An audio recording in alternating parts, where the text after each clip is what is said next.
Okay, temperature sensor. Make sure the power is off. To locate the sensor, you're gonna open the oven. It's right there. You have those two screws. You're gonna disconnect the power,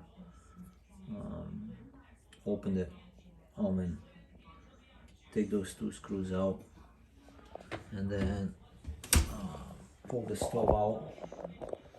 There's a panel on the back of it. You're gonna remove it to access the plug, the harness. It's about 4 or 5 inches long.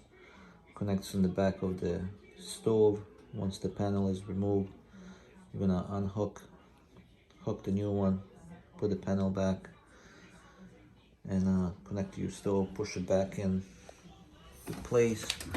Then again, come over here and just attach those two bolts, and you are all set. Pretty easy.